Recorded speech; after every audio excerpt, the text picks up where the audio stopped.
আমি বিউটি। আমি চাই ক্লোজ-আপ-ওয়ানের মাধ্যমে বাংলাদেশের সমস্ত মানুষের মনে জায়গা করে নিতে এবং বিশ্বের সকলের কাছে।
বন্ধু বিনে পাগল মন।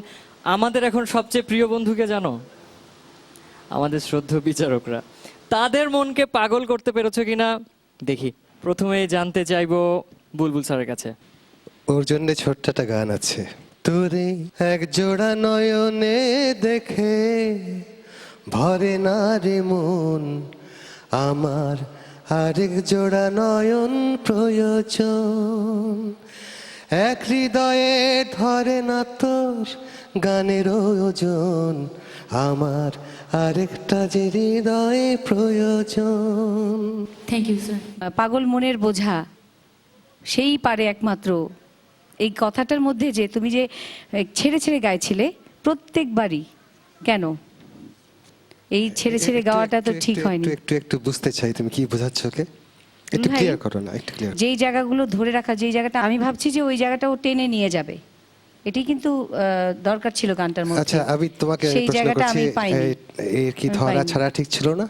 ধরা ছাড়া ম্যামের কাছে হয়তো লেগেছে যেখানেও কেটে দিয়েছে শেষের দিকে সেখানে হয়তো একটু টেনে রাখতে কিন্তু পারতো। ম্যামকে তো বুঝতে হবে যে ওর তো একটা গ্রুমিং সেশন চলেছে 3 দিন ধরে বা 4 দিন ধরে 5 দিন ধরে হ্যাঁ সেই জন্যই সেখানে বলছি বিজ্ঞ না মাস্টার ছিল। বুলবুল ভাই আমি একটা বলতে চাই, ওদের গ্রুমিং হয়েছে সেখানে, ওদের ওই জায়গাগুলো সেখানে ওরা কেন শিখেনি? আমি বলতে চাচ্ছি যে ও যে জায়গাগুলোকে টেনে রাখা দরকার ছিল, টেনে ওই আরেকটা পার্টে যাওয়া দরকার ছিল গানটার, সেই জায়গাটায় সে যায়নি। একটু সেই খালি জায়গায় গলা গাও না। টেনে গাওয়া দরকার ছিল। আমার বন্ধু বিনে পাগল মনে বুঝা আইলে এই যে। বুঝে না। তুমি ভুল করছো, এখানে পল্লী গানের একটা বিউটি না, আছে, বুলবুল ভাই- বোঝা এই যে হ্যাঁ অবশ্যই আছে আছে। আমরা এখন এখানে জাজমেন্টে বসেছি দেখার জন্য যে ও ও ওই আমার যে মজা লাগতে হবে, আপনি একভাবে শুনছেন আমি একভাবে শুনছি, এই মজাটা যদি আমি না পাই, আমি আসলে সেই ফিলটা যে হ্যাঁ ওই পাগলই বুঝে আমার পাগলের কথা, সেটা তো আমি বুঝতে হবে, আমি বুঝি নাই আমার মনে হয়েছে। বাট তোমার কণ্ঠ সুন্দর, তো সেই জিনিসগুলো তোমার ইমোশনের ওই জায়গাগুলোর মজাটা তোমার আনা উচিত ছিল, যেটা গত পর্বে তোমার ভিতরে ছিল, অনেক বেশি ছিল।